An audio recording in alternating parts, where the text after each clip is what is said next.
Hey folks, how's it going? Right, we are up and running on YouTube and Zoom. Howdy all.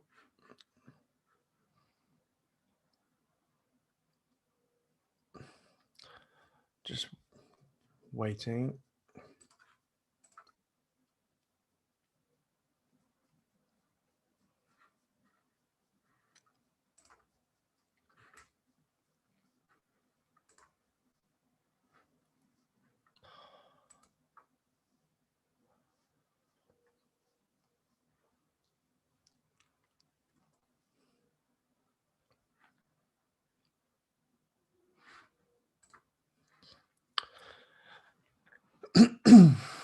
Hey folks, sorry, we were just waiting till people come in. So here we go.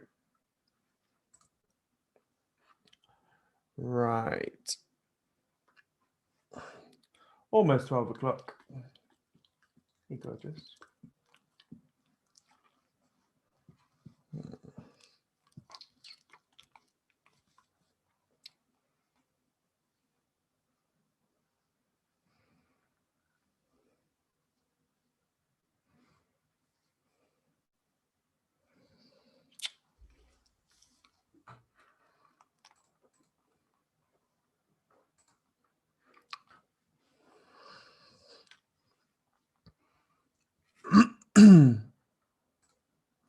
Okay, people coming in. Howdy. Right.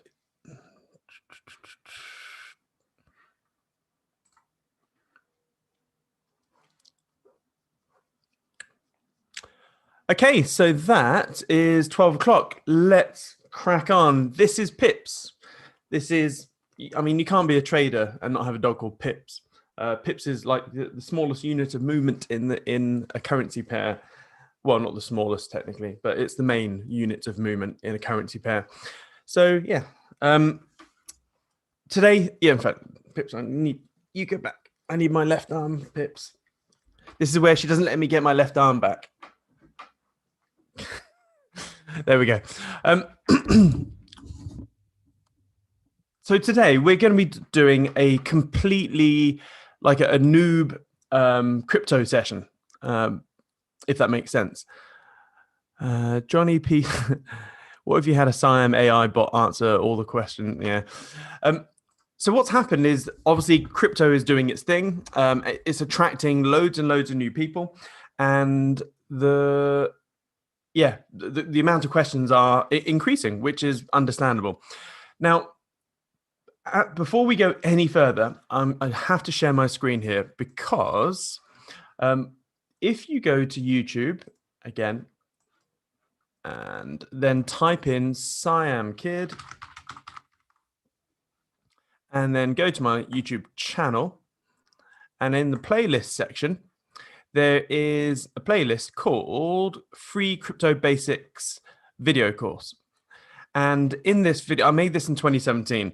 And so some of it may be a bit dated, but most of it is still pretty, still very relevant. And all the recent videos are right at the bottom. So for example, some previous live sessions we did. But the main video, which I would really urge you to see, where I really go into depth of, some of the reasons behind it, is this one here, Guide to Investing in Cryptos in 2020 and Beyond. And in this video, it's a bit of a sesh because it's 2 hours and 15 minutes long. And in here, we go through everything, like freaking everything. Like it's basically the whole YouTube playlist condensed into 2 hours. And we had a Q&A there. And I found the doodles that we did from that session, because I started off by I wanted to talk about why to get in, what to get in, blah, blah, blah, blah, blah. And we went off on so many different tangents. As you can see, all the little doodles that span out as a result of this. And so when I was looking at all these doodles, I was thinking, God damn, there's no way I'm going to be able to cover all of this in an hour.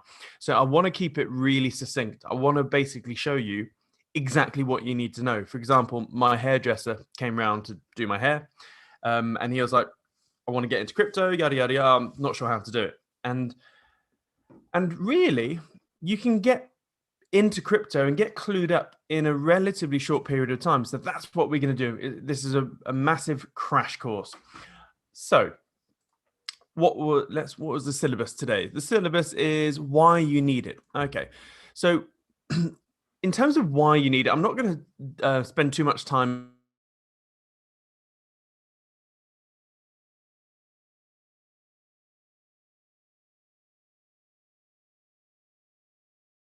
because they think it's the future of finance and decentralized finance and everything. And whatever your opinion may be, you're probably right. I think most opinions are correct in some respect. But as I said over here, with this one, I mean, I always look at the biggest picture possible. Like, as I said, with everything I do, I imagine I'm an alien visiting Earth for the first time and just surveying everything. And an alien would be completely objective. They'd have no cognitive biases. They wouldn't have any of that sort of stuff that humans fall foul of. And so when you look at the monetary landscape, every country on the planet is printing their currency into oblivion. And I say printing because it's not, they're not actually printing stuff. And so the money in your pocket is like an ice cube. I say this pretty much every week. The money in, as in the pounds or dollars in your pocket, is an ice cube in the middle of the Sahara Desert. It's losing value every single day. It's melting away. And so it would be ridiculously stupid to harbor your wealth in that monetary form. If something is being eroded away every single day, then the value of the money that you think you have is being eroded every single day. So it's absolutely futile harboring your wealth in the pound or the dollar. Now, this is a massively hard sort of topic to get your head around, and I don't expect that today. And therefore, you need to look at, in fact, yeah, you need to basically put your money, harbor your money in something which is deflating in terms of currency supply. So if you look at the currency supply for, I know, the dollar or the pound, it's doing this. It's going vertical. Remember, I'm only looking at supply. So when I talk about inflation or deflation, what I mean is supply, not price inflation or deflation. And so if the supply is doing that, the value is obviously doing this. So what you then need to do is try and find a currency. So if this is GBP or USD, or no, not slash, or the US dollar, they're both doing the same thing. Doesn't matter. What you then need to find is a currency or a form of money or something where either the currency supply is going down, or it's flat, or even it is going up, but not as fast as this exponential increase. If you find a currency or a form of storage, wealth storage, which has any of those characteristics, and therefore is, in comparison to the dollar or the pound, is deflationary or disinflationary, deflationary or oh my God, inflationary, this is what you need to put your wealth in. So when you're looking at crypto, like, well, let's say Bitcoin, we got, the dollar doing this in terms of supply. And what is the crypto? What is the Bitcoin's supply chart? It's actually like this. So we are here right now. And so the amount of crypto, the amount of Bitcoin being released from now until the year 2140 is absolutely minuscule. And therefore, value can the price of Bitcoin will only go up. But again, I don't want to go too far into the why. There's loads of other reasons. Like, for example, I said, there's roughly $260 trillion of wealth on the planet. If just 1% of that flows into crypto, it's going to balloon it bigger than you could even fathom. And also, it's a hedge against uncertainty. I mean, it's just a matter of time before massive companies like Amazon, Apple, Google, Microsoft, IBM start allocating chunks of their capital reserves into crypto, just like Tesla did. Tesla put $1.5 billion into Bitcoin. That was only 6% of their strategic reserves. And so other companies will do the same. Now that JP Morgan and other banks are saying, yeah, it's probably wise to put 1% into crypto. So yeah, banks, billionaires, and also countries will be plowing into Bitcoin. I mean, if I was North Korea or Iran, where I can't use the dollar payment network, I can't use SWIFT, and I can only transact in oil and gold and the rupee, etc. Well, surely adopting Bitcoin is the easiest thing to bypass all the world bollocks out there. And it'll actually put you in a really good position, especially if you're like Venezuela or Argentina, where your currency is just always dying. So yeah, that's the why. So let's get into the next section. I'm trying to keep this as concise as possible because I will talk for England. What to get? Okay, so this is an interesting one. I get this question all the time. Oh, I've got $1,000. I want to put in crypto. What do I get? I've got $5,000. I've got $100,000. Ultimately, it doesn't really matter too much. So again, I'm going to have to pull up my YouTube channel. I know you're going to get sick to death of me doing this. So here's that playlist on the right hand side. If you go all the way to the bottom and look at this one, Simon's Kryptonian portfolio. If you click that one, my entire crypto holdings and future plans. Wow, it's the only video I've got where I've got no dislikes. That's never happened before. In fact, after this session, there's probably going to be a dislike. But yeah, so this is what I go through. And long story short, I wouldn't focus too much. Like people, they waste weeks trying to figure out what they're going to get. What the Kryptonian portfolio does is it takes the stress away from you. So if I can scroll all the way up here, come on, these are all my little doodles. I'm trying to find the shitcoin doodle. Yeah, mom. Unfortunately, I can't open two doodles at the same time. So hit shitcoins. Here we go. So I'm gonna speed through that that video, but basically, all I'm saying with the Kryptonian portfolio is I've basically got 50% of my portfolio in solid projects. And when I say solid projects, I mean, massive cryptos. So if you go to coinmarketcap.com, this basically orders cryptos by how much money is sloshing around in them. So Bitcoin's at the top. It's got $1 trillion of market cap, as in that's the amount of money sloshing around in that network. Then Ethereum is second, etc., etc. Now, when I say solid projects, I'm basically playing with coins in the top 20. That's what I mean by solid, because they're not going to disappear. Like if there was a company that was worth $400 billion, how likely is it to disappear overnight? Unlikely. Well, that's what Ethereum is, a $400 billion company in essence. So whatever you may feel is solid. Now, Smart Tracker has actually grown from 25% of my portfolio to a lot more. Now, what I've done with Smart Tracker is I've gone to Masari.io. Again, this is being all recorded. It will go on that playlist, so you can find this later. I just want to breeze through everything. And once you're on Masari.io, you can go to Screener. And then over here on the right where it says sectors, just click that to alphabetize it. So let's start with A. Now, you'll see that there's different sectors in crypto, just like with stocks.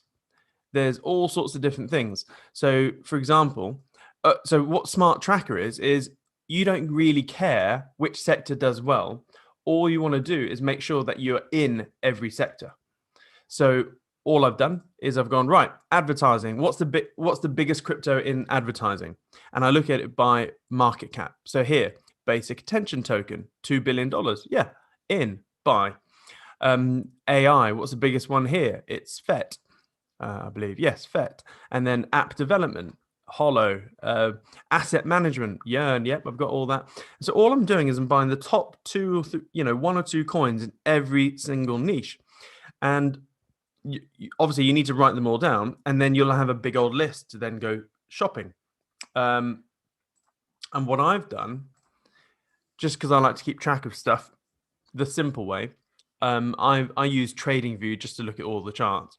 And here on the right hand side, just double checking that you're all actually seeing my screen, because I'm terrible at that. Oh man, here we go. Right. Okay, for those that were in the sorry,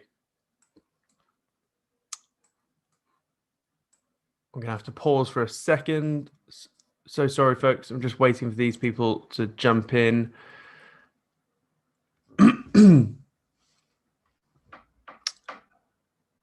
Wait, he's joining. He's joining. Yeah, come on, Jamie and Paul. Admit all. Yeah. Oh man. So for those that are in the waiting room, apologies. The reason why I've had to force a waiting room is because normally we get a whole bunch of trolls, and so if you have been sat in the waiting room for the last few minutes, etc., I'm terribly sorry. This is all being recorded, by the way. So, but yeah, basically on the right hand side over here, I've basically just put in a little watch list every single crypto that I have. And that way I can simply just scroll through this and just go and just have a little look at how things are going. So, and like yesterday, I saw like EOS just went nuts. It just had a 30 odd % day yeah. So, so going back to that question of what exactly do I buy? Well, for me, I have a whole bunch of, or the educated punts and the solid projects are pretty much together these days. I've got most of it, at least 40% of the portfolio in Smart Tracker.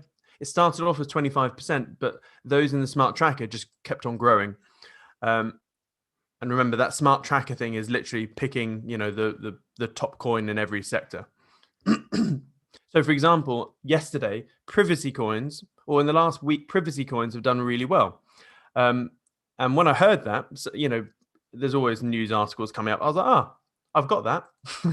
And so the two privacy coins I've got are Monero, which is XMR. They've been doing well. Got in at 160. It's now 413. In fact, it's done very well. And Zcash, or Zcash, as the Yanks say, Ken, in January, got in at 93. It's now 280. So they've done very well. And this will happen. So and also when I say educated punts, what I tend to do is look for imminent booming sectors. So at the moment, the imminent booming sectors would be DeFi, so decentralized finance, NFTs, non-fungible tokens, and the app, the smart contract platform. So those three sectors are imminent boomers. And then privacy coins when, the world starts attacking physical cash, which will happen this year. If not this year, definitely next year. Because we're moving to a cashless society and privacy coins will shoot to the moon. So so that's that. And then I have a little gambling pot where I may do some margin trading. I haven't done that yet. I really don't want to, actually. And then I buy some shit coins. Now, yeah. And what do I do with the shit coins? Pretty much the same thing. I just buy a random selection of stuff.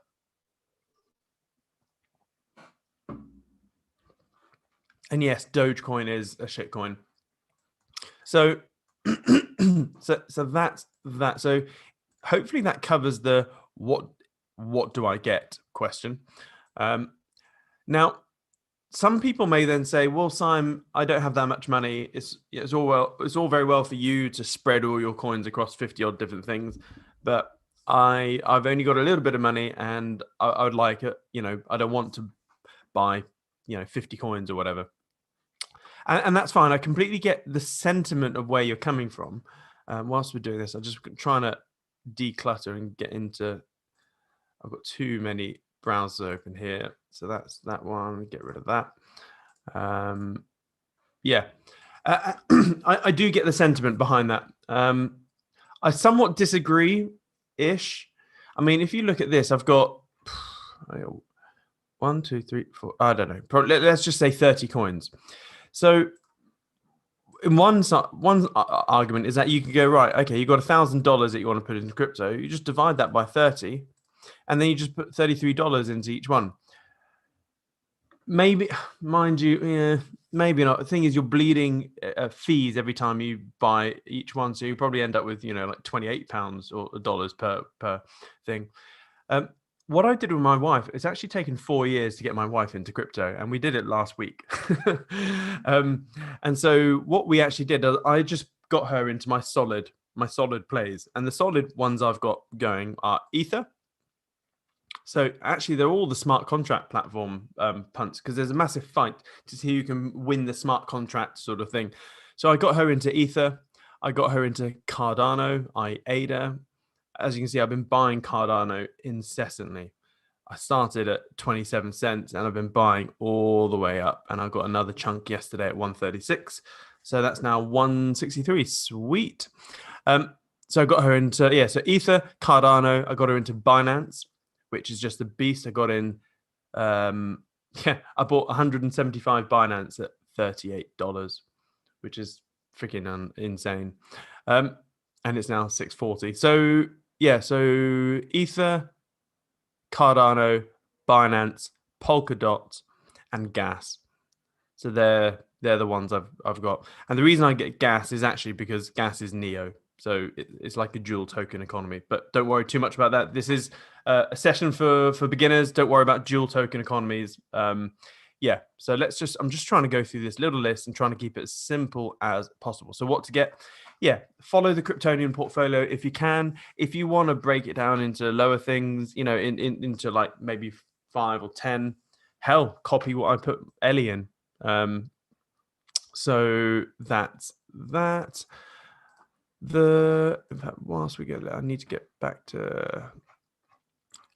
As you can see, I'm leaning on this video that I did in 2020 because I got all of the doodles there. So last time when I said what exactly should I buy, in fact, this is probably worth talking about seesaws and stuff like this. So before I go any further, I'm going to quickly show you some of the models that I follow. Okay, and I know this is supposed to be a very basic thing, but I just want to show you the main model. So stock to flow. A lot of people don't like stock to flow. I think it's mathematically sound and it's worked a treat. But typically, so I use the other one, look into Bitcoin. They're all the same stuff. So with stock to flow, it's been really accurate over the years. Basically, we have a halving every 4 years, where basically the supply of Bitcoin drops in half every 10 minutes. Sorry. Let's rephrase that. With Bitcoin, when it started out in 2010 or 2009, 50 Bitcoin were released into the world every 10 minutes. And then we have a halving. And then what happens is that the amount released halves. So it goes down to 25 Bitcoin every 10 minutes, etc. And it halves and halves and halves to the point where right now it's 6.25 Bitcoin per 10 minutes. So there's only 900 Bitcoin being released into the world every single day. And every 4 years, that's going to halve.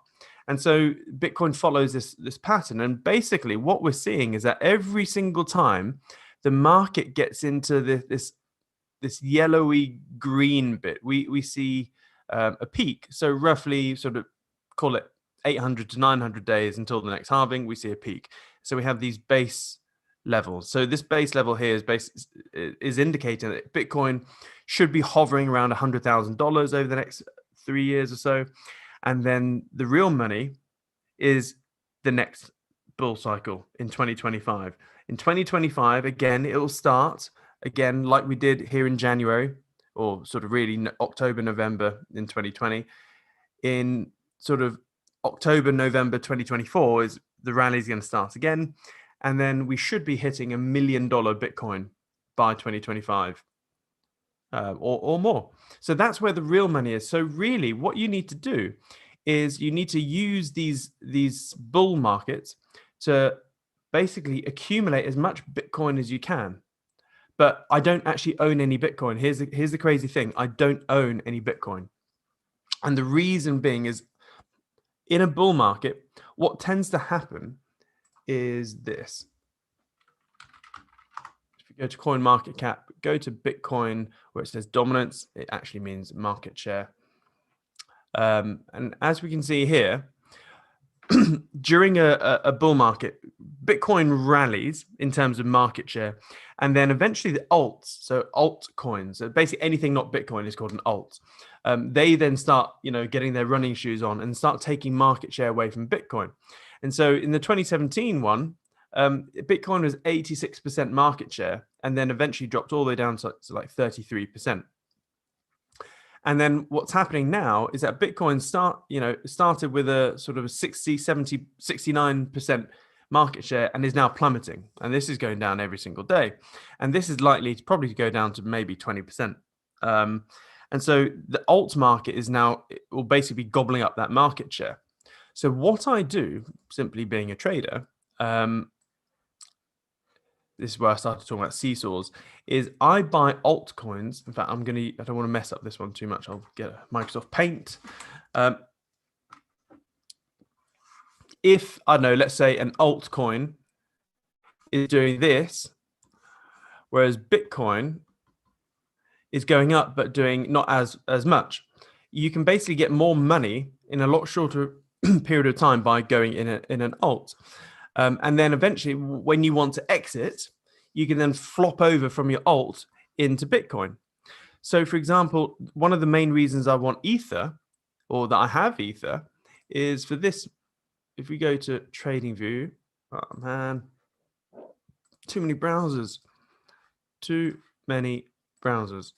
Here we go. If you go back to Trading View, and if you look at the chart of Ether against Bitcoin, what I predicted back in sort of early 2021, I saw this compression. I said, look, what's going to happen is that Ether is going to gobble up market share against Bitcoin. And I said that Ether would rise all the way up to 0.1 in terms of ratio. So basically, the price of one Ether will be 1/10 of the price of Bitcoin.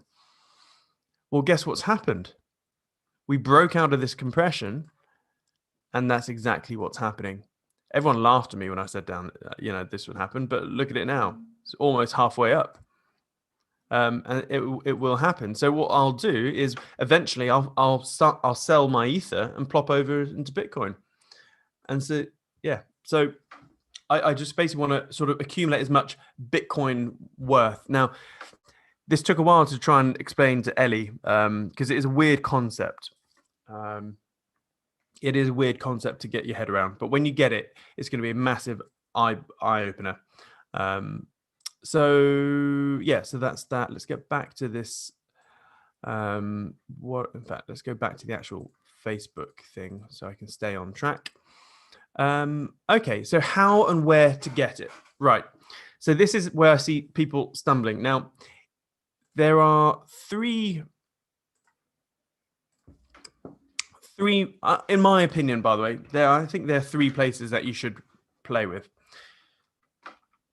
So Kraken, Coinbase, Binance. So these are actually, these are basically crypto exchanges. So they're like eBay or Amazon, but for crypto.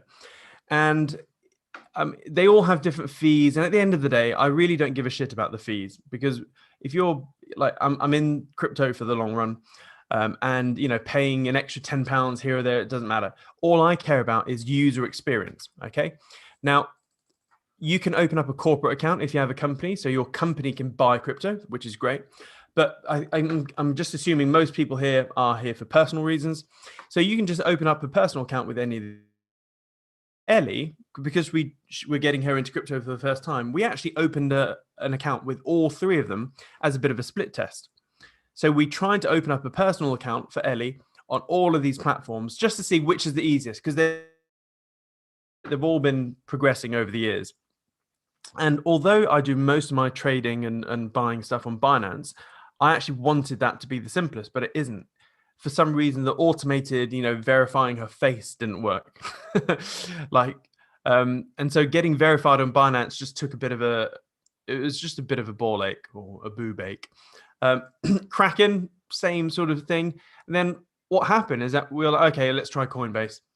And Coinbase was effortless. Literally within 5 minutes, we had set up her account. She had obviously had to, put her driving license, hold up a picture of her driving license for verification, etc. But literally within 5 minutes, we were up and running. And then we pinged, we pinged £5,000 from her bank account to Coinbase.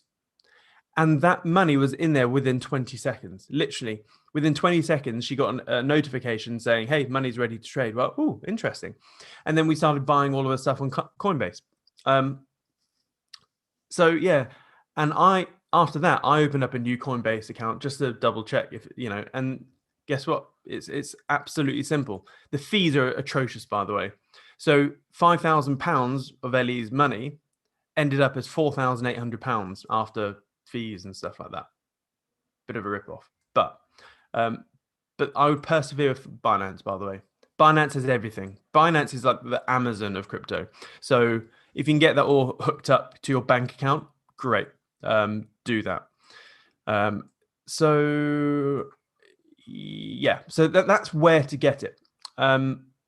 Now can I show you? Now they're all pretty much the same. So I've got a bunch of different accounts. I'm taking a bit of a risk here, by the way, because I am. Oh yeah. So here's one other thing.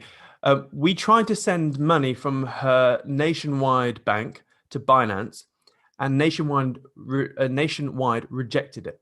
They kept saying we're trying to send it to a scam thingy, which is quite but there are no objections with Coinbase, and I think because Coinbase is now like it's a proper listed company, etc. I think they're getting the UI is just really easy. So, but it really doesn't matter. I use Coinbase. I use all of them, but most of the time for Binance. So I will try. In fact, what I'll do, I'm going to take a bit of a risk here. I'm taking a risk for teaching purposes, and I'm going to show you the user interfaces between Kraken, Binance, and Coinbase. And the risk here is that by doing so, I'll be sort of showing some of my portfolio, as in how much I've got in it. But so this is the Coinbase one. There's actually nothing in here, so this is all right. But this is what it looks like. You can get the Coinbase app, still pretty straightforward. If you put some money in fact, I'm going to do it right now. I've got my phone here. Can you still see my phone, my face? Yeah, in fact, it doesn't matter. I'm going to open up my Barclays account, online banking, and I'll show you how easy this is. So obviously I've registered, I've done all the verification, yada yada yada, and I'm just going to pop, I don't know, let's put $3,000 in. So let's pay account to Coinbase, enter amount $3,000. I've already got the reference in there. So review payment, confirm, done. It will literally take seconds. Let's just wait. In a minute, I'm bound to get a notification. Let's just refresh this. Nothing yet. Here we go. No, my luck, it's not going to work now. Every time I've done this, it's taken literally seconds. So let's see. Just going to refresh it. There we go. Okay, we'll come back to this. Evidently, it's not taking 30 seconds, 20 seconds like normal. Okay, it'll come. I'm pretty sure it'll come through during this session. Anyway, one last check, and then I'll show you Kraken. Because what I'll do is I'll actually buy some stuff, and you can see me, what I do. So then we have Kraken. So it's the same stuff, really. So Kraken is a bit. What you'll find is that most browsers they'll have something that says wallet or portfolio, and then you can buy and sell stuff. Now, Coinbase, they've made it really simple for people because it's simply buy sell stuff. But with Kraken and Binance, it's a little bit different. So with here, And they also obfuscate your holdings a little bit, because you can do some staking where you basically get some dividends, essentially. And so your staking balance is different to what's in your actual account. So if we then go to funding, or just home, yeah, you'll see that basically it'll show you all the different things that you're in, etc. But when you go to trade, you're always trading two things against each other. So like if you want to buy Bitcoin, people think, oh yeah, I'm just going to go and buy Bitcoin. Fine. But whenever you're buying something, you have to, what are you buying it with? Are you buying it with GBP, USD? Are you buying it with, freaking rupees? Doesn't, yeah, like, and so there's always a pairing. So it would be like Bitcoin, I know GBP. So for example, if in Kraken, you wanted to buy something, as you can see, you have to choose. So I always click intermediate, and then, am I buying it? Let's say Bitcoin, can I find GBP? Come on, GBP. I'll just click the GBP. Yeah, here, Bitcoin, GBP. And then you have to click that one. How much Bitcoin you want to buy, or how much we could do. I only want to buy 2 grand's worth of Bitcoin, and then it will populate how much that is. So it's a little bit more fiddly, and Binance is exactly the same. So let's just quickly double check this. Where's my money? There we go. What did I say? That was pretty fast, by the way. Not as fast as it was the other day. But yeah, so 3 grand just popped into Coinbase. So this is how simple it is. Let's say, what am I going to buy? I would like to buy more. Oh, I'm going to buy something, on here, which, yeah, screw it. I'm going to buy more Aave. So Aave is on here. Just want to double check. I don't want to just get in any silly price. Stand by. It's in a bit of a pullback. Yeah, tiny bit. I got in Aave originally at $122. So it's gone up a fair amount. Yeah, I'll buy Aave. So all I'm going to do is I'm simply going to click Aave, buy Aave.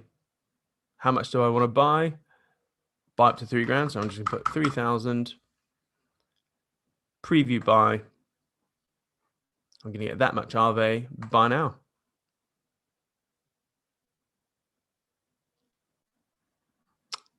Done. So if I go to my portfolio, I've got no pounds anymore, but I've got 2,940. Okay, so the fees are a lot better this time around for Aave. So yeah, I've got some Aave. Now, yeah, pretty simple. Now, what I'm now going to show you is how to ping things to different exchanges or to different wallets. So this is where it gets. So by the way, in fact, let's talk about storage first before we get into that. Right. So coin. Okay. So I'm trying to stick to this. So how I've just showed you how I simply bank transfer into an exchange and buy whatever I want. Where to store it. So now this is really an interesting topic. So the storage thing is a very contested one. So let's imagine how can you do that? Yeah, okay. So we have the difference between a hot wallet and a cold wallet. Okay, so these are terms that you'll probably hear: hot wallets and cold wallets. Now, a hot wallet is basically something which is really convenient. And it's typically stored online or in like an online wallet of some sort, or even on an exchange. So typically it's, it's like an online sort of browser thing. So for to keep things simple, by the way, I could really go into depth here and I don't want to. Let's just say an exchange, okay? So it's just convenient. So it's convenient, less safe. So the way I imagine it is, imagine you're in downtown Somalia and you're in the market and someone's selling diamonds. So you go and buy 10 grand's worth of diamonds. Now, because it's in a busy marketplace, everyone in that market or in the general vicinity has seen you hand over 10 grand in cash, and then someone's given you 10 grand's worth of diamonds in your hand, and they've seen you put it in your purse or in your back pocket, etc. Now, imagine you just go walking around the town with those diamonds in your back pocket. It's very convenient. You can get your diamonds out whenever you wish, but it's not very safe. Someone could pickpocket you. Someone could mug you. Someone could hold you at gunpoint, take your money, and then run away. So the safer thing to do is to buy it, run home as fast as possible, and then put it in your safe, in your cellar. And the safe is, connected to the wall. It's in a secret compartment in a room. And I know in the cellar, you probably got another safe, which is your show safe, just in case people hold you, you're under duress, whatever. So that would be like how to really secure your diamonds. However, if you want to go and sell your diamonds, it's a bit of a chore. You'd have to go home, go down to the cellar, open up the secret compartment, open up the safe, get the diamonds, go back to the market. It's a freaking chore. But so convenience where's my pen gone? So convenience is sort of less, but it's safer, if that makes sense. Now, the thing with, like buying crypto is a bit like gold and silver. Like there's a saying that if you can't hold it, you don't own it. I've been saying that for years. And so you can buy gold and silver where someone else stores it for you. But guess what happens if you like Google MF Global, world's biggest bullion bank, went bust. Everyone lost their gold. So yeah, if you can't hold it, you don't own it. Now, in a hot wallet, typically, let's say just an exchange, you don't technically own it, because when you buy a crypto, you have a thing called your public address and your private key. Now, if you don't have the private key, you don't own it. Now, the equivalent of the public address is like your sort plus account number, sort code and account number. So your public address basically shows you where the account is, just like your sort code and account number. It tells you what bank and address and what your account is. And your private key is basically the same as your PIN. Now, anyone can have your sort and account, but unless they have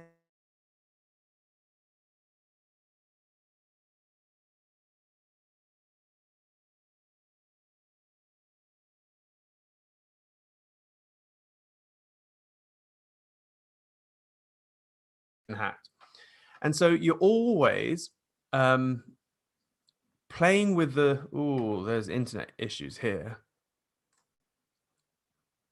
So sorry, folks. Let's change adapter settings. I'm on Starlink. Starlink does cut out every now and then. It's only in beta phase. Can you all hear me? I'm just checking the Zoom chat box. Yes. Cheers, mate. Bijan. Right. Yes. Nice one. Right. So in terms of storage, this is the reason it's so contested, is because, I mean, there's the diehard cryptoer will be like, oh my God, how dare you even think of holding stuff on an exchange or yada, yada, yada. But then you have to consider you are the variable here.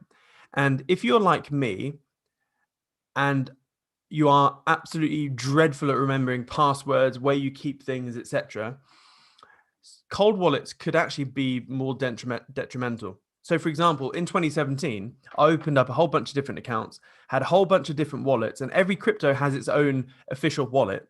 I ended up having like 50 different wallets for all my different crypto. And I really struggled keeping control of it all. And I think looking back at it all, I've probably lost £20,000 worth of crypto just because I've lost the passwords. Not only have I lost the passwords, I've lost the public addresses. I have no idea where they are. And they're on another computer, some of the wallets. And it's just, yeah. So I've lost out on a fair chunk of money just by trying to protect it myself. So you have the seesaw of you storing it or an exchange. There is the risk. So you're running risk on both sides, wherever you store it. So a big part of me at the moment is now like, well, the exchange, you know, Coinbase, massive companies, unlikely to go bust, yada, yada, yada. I mean, yeah, anyone can be hacked. But part of me is really thinking, yeah, the exchange is probably going to be looking after my crypto a lot better than I am. I mean, I've got some crypto wallets on my phones, etc. But yeah, if you want to do things properly, store it in a cold wallet. Today is not the session for how to actually do that in particular. Again, go to my crypto playlist. It's all there. So yeah, at the moment, I've actually got all mine on, you know, most of mine on the exchanges. But yeah, Bijan, you're correct there. The richer Coinbase and Binance get, the more money they'll spend on security. Yeah, that is true. So, right, so that's where to store it. Let's get back to the Facebook questions. Oh, yeah. Finance, what was it? Oh, yeah. So what I was going to do is show you the mechanics of sending stuff, okay? Because this is where I think people get confused. Like, by the way, if you've got this far so far, where you've put money into Coinbase, you've bought something, and it's sat in your Coinbase account. For most people, for like 99% of people, that's all you really need to do. But if you want to end up sending it somewhere, you then have to get used to addresses. So what I'm going to do is I'm going to send my Aave to my Binance account now. Okay, just so you can see the mechanics. So I'm just going to drag in my Binance here. So first of all, you need to find out your Aave address or on Binance or wherever you're going to send it. So I'm going to go to my wallet, and then I'm going to find Aave when the internet hurries up. So annoyingly, I have got a chunky amount on Binance at the moment. So, oops, sorry, actually, so Binance here, by the way, has a whole bunch of different wallets, okay? Bit like Kraken does with its staking thing. But Binance, you have a spot wallet, so it's where the stuff that's just sat in, you know, just like Coinbase is doing. But you have, you know, margin wallets, futures wallets, earn wallets. So, you know, if you want to lock stuff up and get dividends, I say that they're not actual dividends.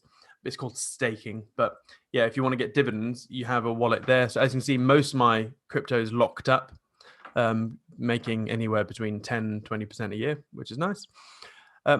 But yeah, so you go to your spot account and then find Aave.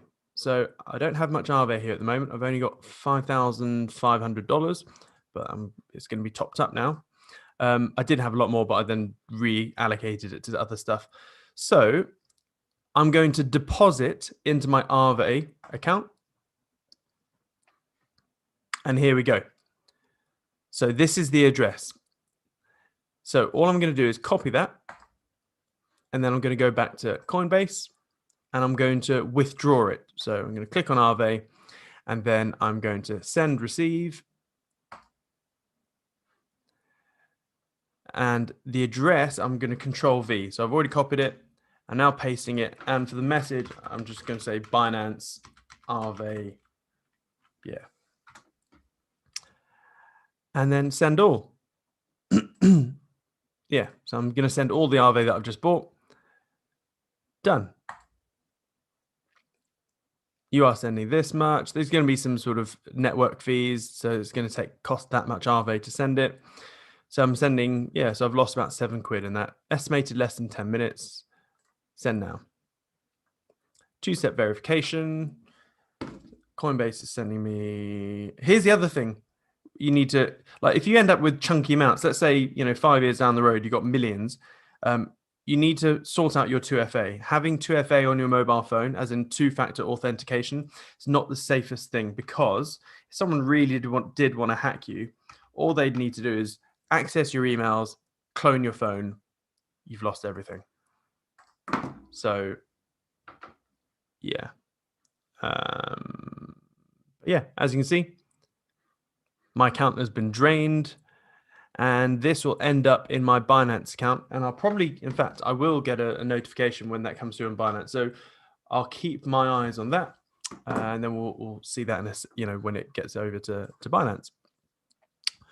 So that that bit. How and when to sell it. Okay, so if you want to sell it, I've just got rid of it from Coinbase. All I would need to do is basically, go to your portfolio. Let's say I had Aave. Obviously, I don't have anything in here. You simply press sell. You would have Aave that sell to GBP. And then once you're in GBP, you can then just withdraw all your money back into your bank account. Simple as that. That's how you sell.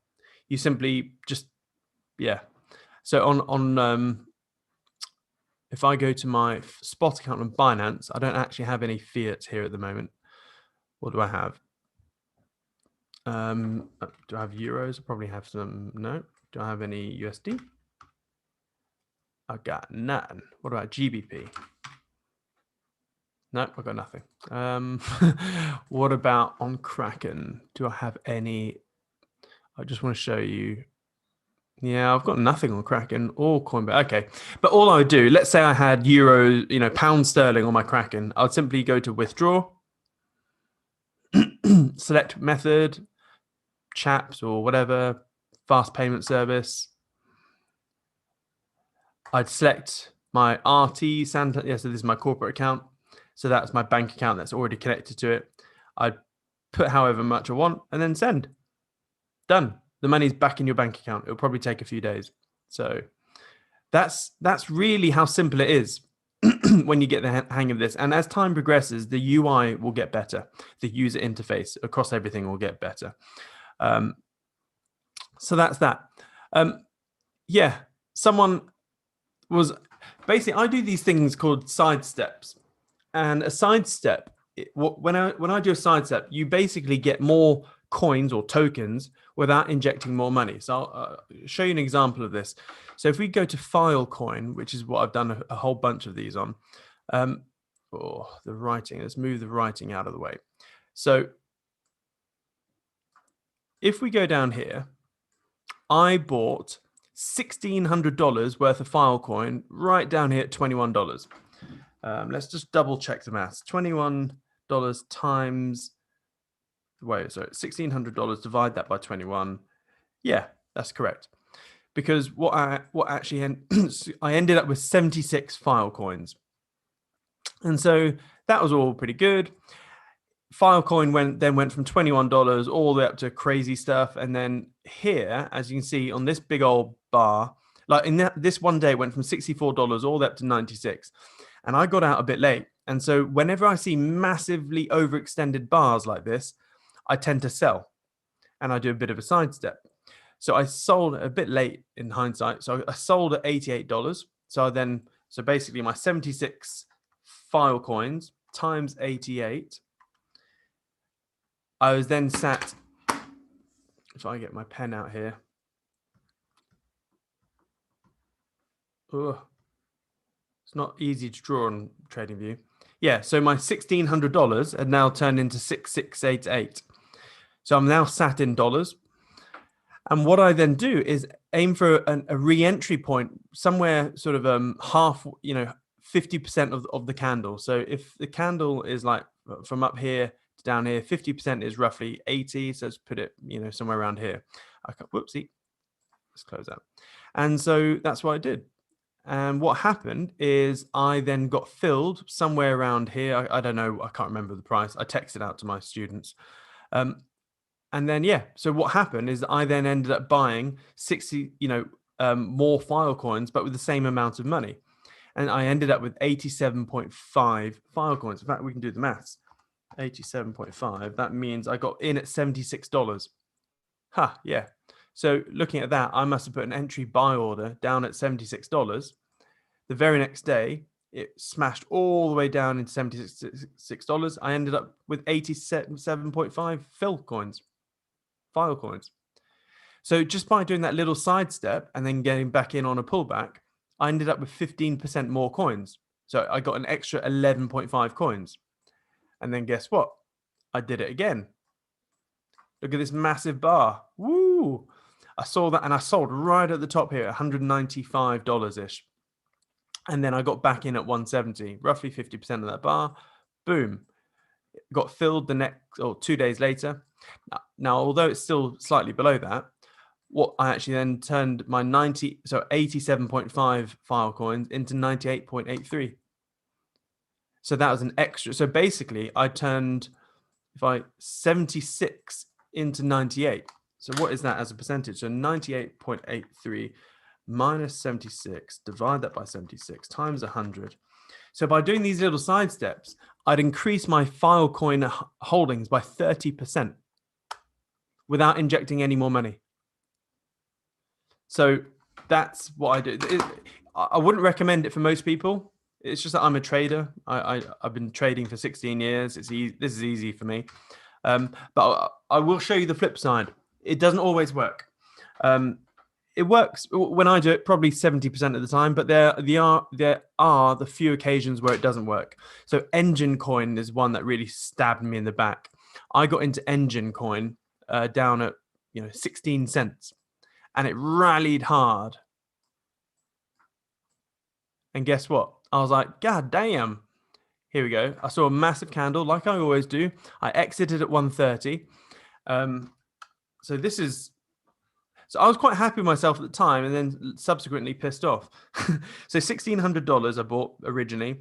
Divide that by 0.17. So I bought something like 9,400 Filecoins, and then I sold all of that for $1.30. So I turned $1,600 into $12,235. Pretty happy with myself. I then thought it would fall back down to sort of 103-ish. I put an entry buy order down at 103, and guess what? It pulled all the way back down, but to 107. I went, bye, Siam. And then just dicked off without me, all the way up to $4. So sometimes it doesn't work, but you got to be careful. Don't be too greedy. I think I was a little bit too greedy on that one. So yeah. So that's just a side step. That's do that. And in terms of how to stay on top of crypto research with only 10 minutes a week, the thing is, I have a thing called being a crypto dog. Do not be a crypto dog. And what does a dog do? Like, there's that old saying, dogs like chasing cars. And then when it eventually gets to the car, it doesn't know what to do with it. And that's what most people are. They are spending hours every day just staring, just Googling news announcements, yada, yada, yada. And the thing is, you don't need to really care. I really don't care what's going on. What you'll see is that every day you'll come across a brand new crypto that is going to change the world. It's the Bitcoin killer, the Ethereum killer. It's going to do this. It's going to do that. Well, of course they're going to say that. Like every crypto will be saying that. And like 99% of them do nothing. So when I say how to stay on top of crypto research with only 10 minutes a week, what I do is on my phone, I have Android, and on my, when I click, I've got this Google News feed, etc. So I've basically told Google to only serve me stuff that I'm interested in. Things like Elon Musk, Tesla, Starlink, Starship, SpaceX, crypto, stuff like that. So these news feeds are things that only I'm interested in. And every now and then, a news thing will come up, like here, Ethereum yet to take off, is on track to 5,000. So this is actually when I see news ads, like news articles on here, I know that things are going mainstream. And sometimes it's an indicator for me to sell whatever that coin is, because the public going to come rushing in. But at the end of the day, like maybe once a month, go to Masari.io. Remember how I did that in the beginning? And then just check, are there any other coins in that sector that you want to get into? Like, I do zero crypto research anymore. Whereas in 2017, I spent 8 hours a day doing it. It's just an utter waste of time. Utter waste of time. So that's that. Now I have got so one of my students has asked for me to go through some of these. Oh, in fact, before I do that, hopefully my Aave's come through. So let's go to my Binance spot account and go down to Aave. Boom. Here we go. It's arrived. So that extra Aave is now in this account. And again, if I wanted to, I could just withdraw it. I could simply, just send it wherever I want. So as you can see here, wait, where is the date? What was the date today? No, that's withdrawal history. So deposit. Sorry, if I clicked on deposit, there we go. 8.77 Aave landed in the account today. So that's how you ping stuff around. It will get easier. Oh yeah, you can buy with credit cards on Binance, but there's a very low limit. You can't really buy that much with it. Every time I check, it's something like a couple $100. It's not much. Oh no. So if I go to GBP, let's check this again. So GBP, pound sterling. Okay, so they've increased it up to $4,300 pounds. That's handy. So yeah, you can go straight to Binance if you want. So that's that. Right, let's go through some of the questions. So these questions have priority first. How safe is it to use a mobile app rather than through a web page? I just go back to the same thing that, like, if someone wants to hack you, they're going to hack you, no matter whether you're on a web page or on your mobile. So this is why I'm running a massive risk, because the number one rule of crypto is tell no one that you own it. Like, don't let anyone know. So I'm about to be very secure with my crypto, but yeah. So yeah, it doesn't really matter. Someone can easily compromise your phone, and someone can easily compromise your web browser. So as I said, if a hacker targets you, you're screwed. There's nothing you can do. Do you personally use mobile apps for trading? No, I don't. E.g. Bitcoin or Kraken? No, I don't. Not at all. I always log on to the thingy. I've got the Binance app on my phone because I just like keeping track of stuff, but I don't really use it to trade. In fact, I don't trade really. I just I just use it just to see how things are going. When adding a bank account to an exchange, does that compromise your bank security? No, it doesn't. When sending, and I think the only thing you're doing is giving them the sort code and account number. So no. When sending crypto to a paper wallet, do you use the same wallet or generate a new one each time? I generate a new one each time. Unless actually, no. What I do is I create a new paper wallet per coin. So like I'll have, let's say, an Ethereum paper wallet, and then any Ethereum, I'll send it to that wallet because I know it's, I'm using, I've already set it up. Now, here's the thing. The term paper wallet is probably going to confuse a bunch of people. So if we go back to my squiggles where I talk about, your public key, private key, etc. Remember, it's just like crypto is just like having a bank account with a PIN. That's all you need to remember. Now, I'm just going to stop sharing so you can see my face. Here we go. So the thing to imagine is that your wallet or your crypto, let's say you buy some Bitcoin. It's everywhere and nowhere. It's in the internet. Okay. There is no physical place of that Bitcoin. It's in the cloud. Now, when you buy some Bitcoin, there's that goes down on the ledger saying Simon Kidd bought Bitcoin, blah, at this price, this whatever, and you will have like so let's say you bought it on Coinbase and then you want to extract it to your paper wallet. Now, what happened? Easy way to explain this without going into in depth. All you really need is the public key and the private key. That is the only things you need to do. So I can figure out what I can basically write down on paper, literally, the public key, the private key, and that's that. That's all I need. I could go anywhere in the world. As long as I've got the public key and the private key, I can access that Bitcoin as long as I have that private key. And you can do whatever you want. You could, I wouldn't necessarily print it out because then it's in your printer, but yeah, you could, basically write it out.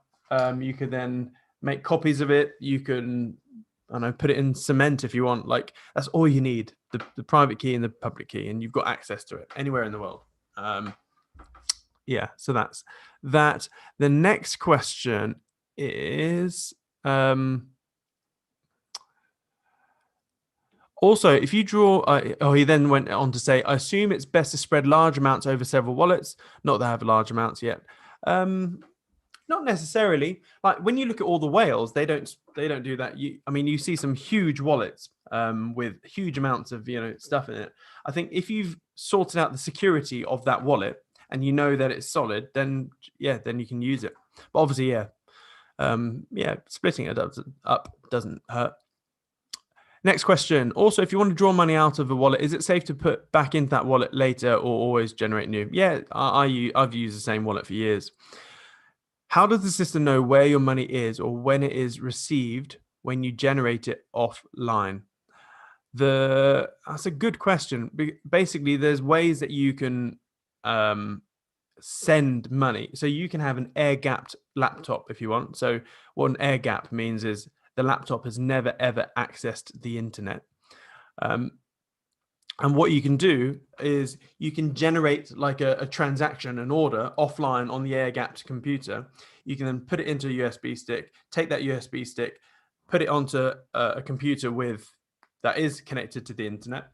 And then you basically upload that script thing, and then it sends it. Then the network will execute that script. So that's how you operate from an air-gapped computer. And so it's just so this a bit of an advanced question. This actually.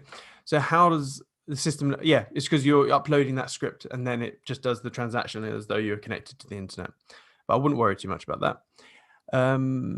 If you send one type of crypto to the wrong type of wallet, do you lose it? Yes, you do.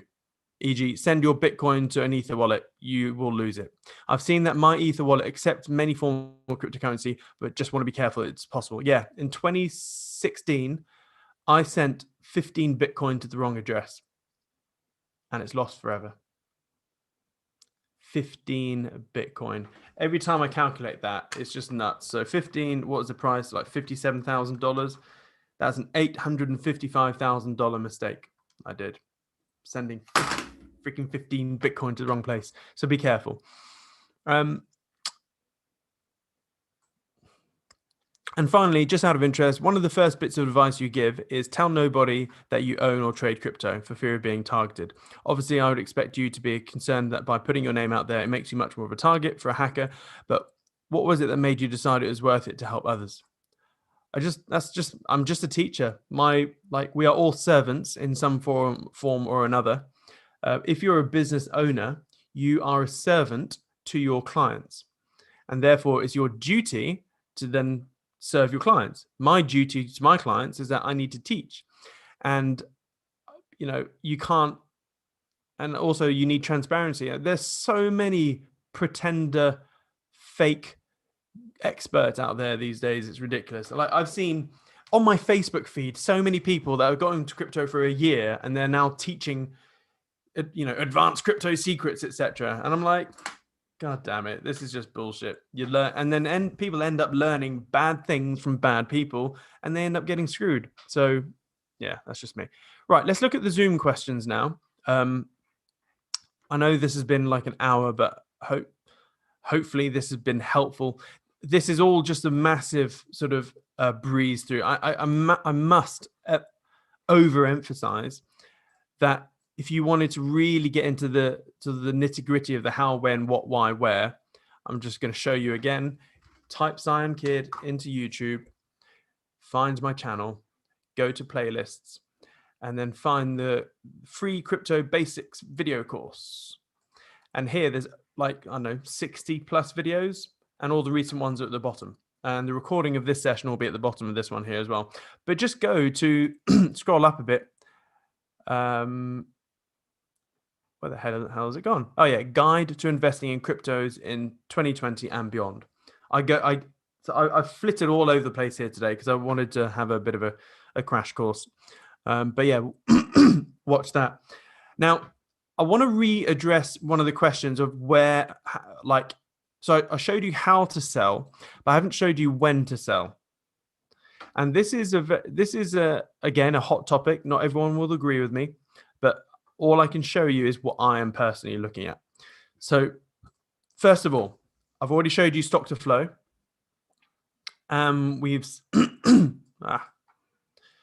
So this is one of the indicators I use. This stock to flow thing. I'll put it in the Zoom chat box. Here we go. Cent. So yeah, one thing we do know is that the market will typically always overshoots this baseline. This baseline is $100,000, and like I think we're going to get a lot higher. So when it starts getting into sort of the greeny, light greeny zone, we're getting near a peak. So I mean, look at the last rally. Like it got into the yellow phase over here, and then had a couple of wobbles and then blasted off. And when you look at the wall, the tsunami of cash that's plowing in from the institutions, as in Wall Street, banks, billionaires, and also governments, like it's crazy. Lots of money flowing into teeny weeny doors. So this is one thing. So yeah, I would say we're halfway through. Or maybe 3/5 of the way through this market. So when looking at this, normally you'll see that it peaks in December. So Bitcoin tends to peak in December, altcoins peak in January. So last time it peaked on the 16th of December 2017. Previous one to that was the 14th of December. Previous one to that was actually June, but this is when it just first launched. It was nothing there. So yeah, December is probably where Bitcoin will probably peak. So that's that one. The other thing I look at is, whoopsie, if there's a cool thing here. Guy called Willy Woo made this. I'll put this link in the chat box in Zoom as well. So if you look at this bottom, I'm not going to go into this, but all I'm going to say is that the bottom line of this thing has basically caught the support or caught the lows. So every major low, this bottom purple line has got it. So for example, hit the low down here, here, and here. And so as time progresses, this support also grows. So right now we're seeing it's basically $10,000. So if we were to have a calamitous crash, it's most likely not going to plow below $10,000. But on the flip side, look at the upper band. The upper band has nailed this. The upper band has caught every single high since since the 2013. This one, this one, this one. And so when you look at this high right now, if I can zoom in, can I zoom in? And hover my mouse over it. This line is sat at $138,000. So it's basically saying, yeah, and it's increasing pretty much every week. It increases a little bit. So when you then look at the stock to flow and you see that it always overshoots the baseline, and I think this, yeah, we'll probably hit $150,000 Bitcoin by December. So is it the end of the market, of the rally yet? No. Am I selling anytime soon? No, I'm buying more. I've got a lot more money to put in. I'm just waiting for it to. Oh yeah, here's a top tip. I sent personal money to a corporate crypto account a month ago, and then it raised all sorts of alarms because I was sending personal money to a company crypto account. And then and it was just honest error. And they're like, oh no. And it went through anti-money laundering checks, counter-terrorism checks, etc. And for a month, they've been saying, oh, we'll send your money back. I haven't got it back yet. So my money has been held hostage by Kraken. So don't send, if you've connected your bank account to an exchange, don't then go and send money from a different bank account into that exchange. You'll be pinged for AML, anti-money laundering checks. Yeah, so that's that. And the other thing I look at, which I know my students will probably get sick to death of this, is the logarithmic regression band. So this is why I don't really need to stay, on top of research. I just look at these three models, and they all actually say the same thing, pretty much. So basically, I'm looking at Bitcoin USD on the Bitstamp one. I then put it to the weekly chart. I then right-click on the chart and put it into a logarithmic chart. I then go to indicators. I type in logger. I then go down and click the Sean Nance logarithmic growth curve. Click this, zoom out. Here we go. Same sort of pictures. These lines, vertical lines, are the halvings. But long story short, we're not in the red zone yet. So the blue zone is the accumulation zone. Red zone is sort of overbought sort of zone. We're not in the red zone yet. And from a trading point of view, this is actually looking very much like a bullish rectangle. So we should be exploding up into sort of $86,000 like imminently, like over the next few months. I would say, yeah, by the end of summer, most likely. And so, yeah, when we get into the red zone, then yeah, I'm going to be pretty cautious. And what we're seeing is that every rally takes longer to hit their target. So the first rally took a year to peak. The second rally took 73 weeks. No, was this one? So, sorry. The first one took a year to hit for its rally, hit its peak. The second one took 511 days to hit its peak. And I think this one probably will, I think it will probably go on a little bit longer, simply because the amount of money that's plowing in from Wall Street. So yeah, these are the three models I use basically. So let's go back to this. And I think I've covered pretty much everything. Oh yeah, let's go through the chat box now. Chat box, Zoom. Adam, does the cost of fees per transaction affect smaller amounts invested? It's all relative. Yeah, it's all relative. So, Adam, thanks, Simon. How would you go about working out the cost of transactions up front to find a sweet spot of how much to invest? I wouldn't bother. I literally wouldn't. Like, some would say I am irresponsibly long right now. Basically, every spare penny of my spare capital is going into crypto right now. Every spare penny I can generate is going into crypto, simply because every 4 years we have a massive crypto has a rally, and we're in this, and it's unlikely to end until December, January time. So I'm plowing everything into it. So I don't give a shit about the fees. Especially when crypto, like, look at the potential returns. I'm personally expecting a good 3 to 5x growth from now until January. So what if you're paying an extra £5? It makes, like, if you're too much worried about fees, then maybe crypto is not for you. Sam, I'm not sure about, as I'm a newbie as well. Generally it's 1%, but anything on the Ether network can be higher. Avoid the likes of Uniswap for unusual coins, as it's ridiculous. Yeah, if you're buying shit coins, you get and anything you're buying on the Ethereum platform is really expensive at the moment with fees because of what's going on with Ethereum. God, my voice is crackling up here.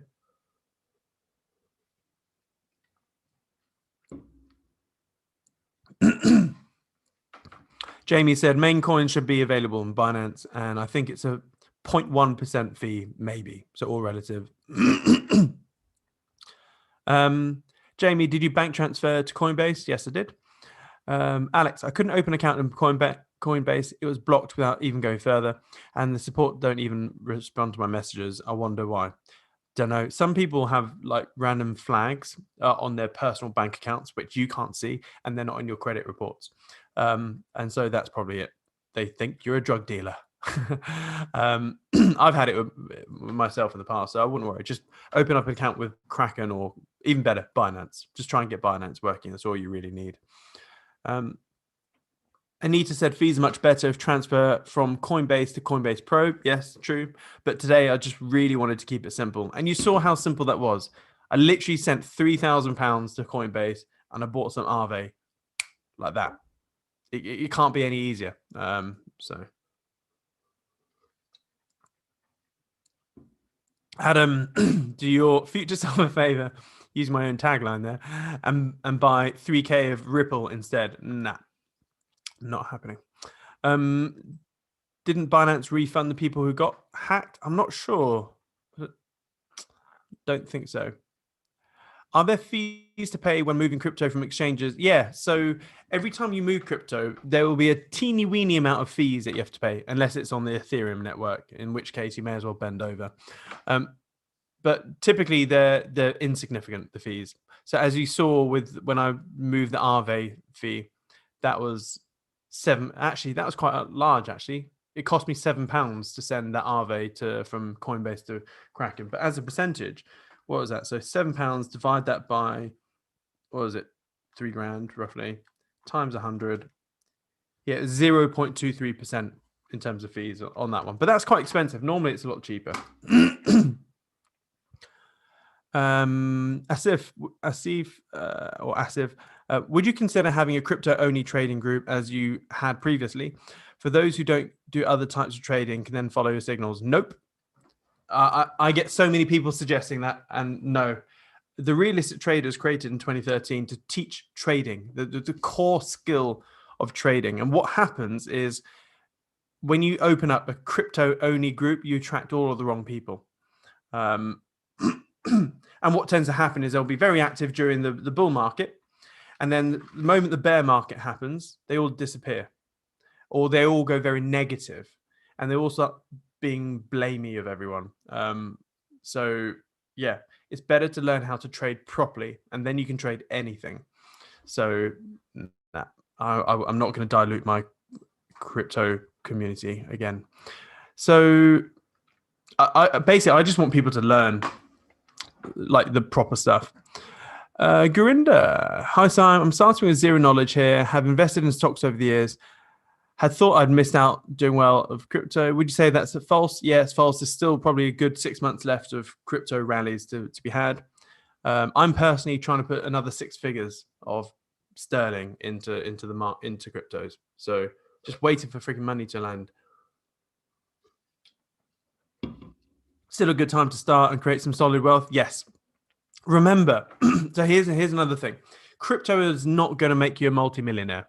I'm going to tell you that now. Crypto will not make you a billionaire. And that's what a lot of people try and treat it. Like they want to put their life savings on a random shitcoin. Don't do it. Just don't do it. The other day I was actually toying with putting $25,000 into a random shitcoin, but when I was looking around it, I just couldn't pull the trigger. And in the end, I only bought $2,000 worth of SafeMoon. And for that, I got 417 million tokens, which is just ridiculous. Just don't do it. What crypto will do is basically accelerate your normal investing by 10, if you get in now, by 30 to 50 years. That's the way you need to look at crypto. It's simply a time machine for your normal investing. So let's say you take a typical good investor that makes 10% per year. Well, how long is that? Ignoring compounding interest, because that makes things complicated for my simple maths. If a randomly okay investor were to make, say, 500%, how long would that take? Well, you do 500%, divide that by 10. It's going to take that person 50 years to make 500% ROI. Well, what's crypto done for me recently? It's turned my whole account up like 500, 600%. So since January, I've made 50, 60 years worth of investing. But let's say you're starting from scratch today. And let's say you put things in really bog standard crypto. I know Bitcoin. In fact, yeah, let's just say not big. Let's say you put it in a basket of solid coins. And let's say you do average and you make 300%. So it goes up by 3x. Well, what is that? You do 300% divided by 10. You've just accelerated yourself 30 years in your investing journey. That's what crypto does. It's a freaking time machine for your investing, but it's not. So it's simply going to amplify whatever you put into it. Or the opposite of amplify, shrink, disappear, depending how secure you are. If you put it in a shitcoin, it could very much go to zero. Whereas Bitcoin's not going to zero, Ethereum is not going to zero. Please don't confuse volatility and risk. They're not the same thing. Yes, crypto is volatile, not risky. Mike Freeman, where can I see the Kryptonian portfolio? Is it for RT users only, or is it on the WAP?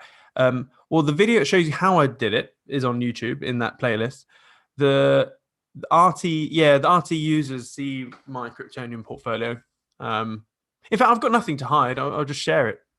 One sec. I'll show you. As I said, I got nothing to hide. Let's move over and let's get back to a normal looking chart. Let's get rid of these indicators. Yeah, basically everything I have is in this little watch list.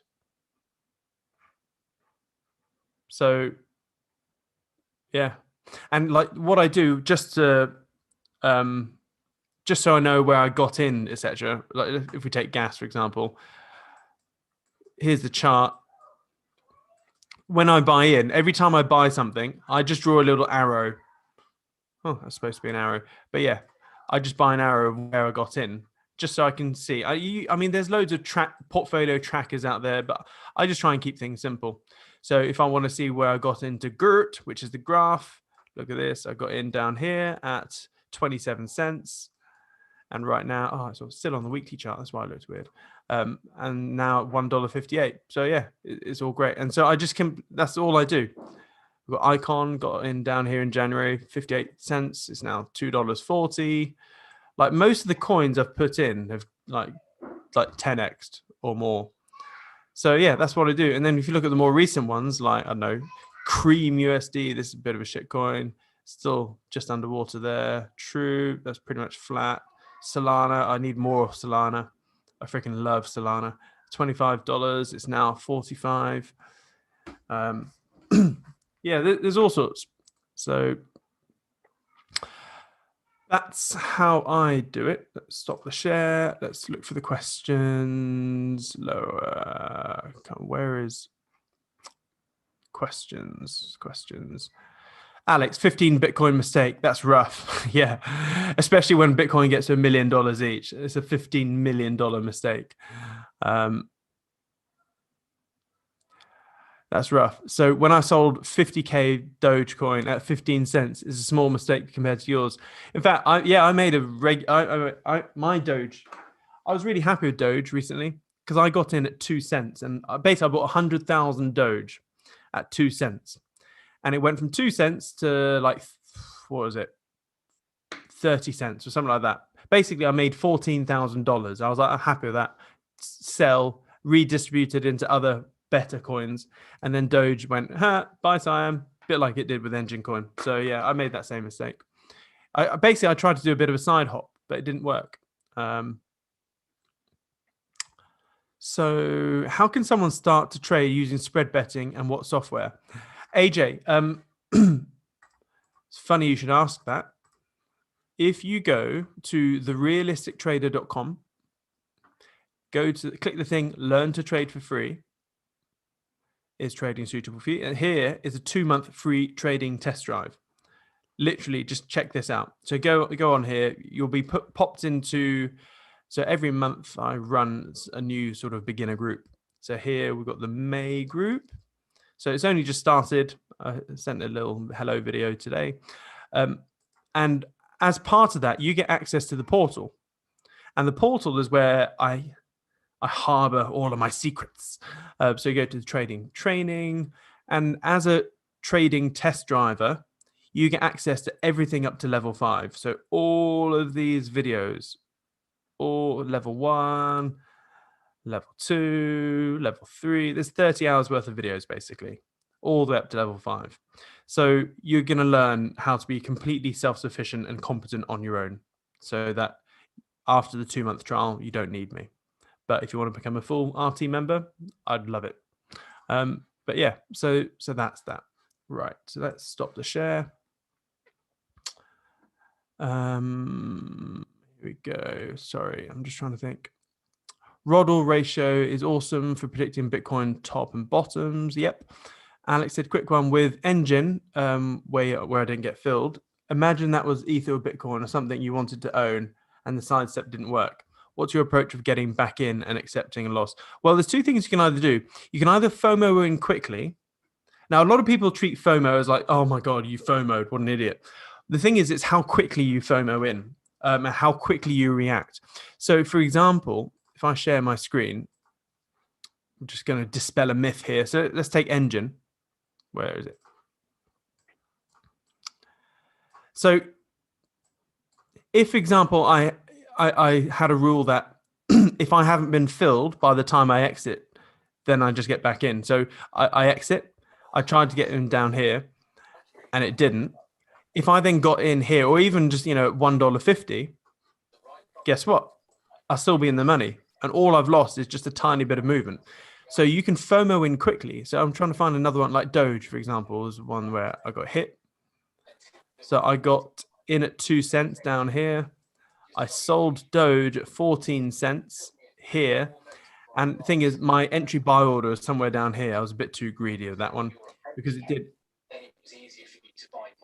So I'm just going to mute everyone. There we go.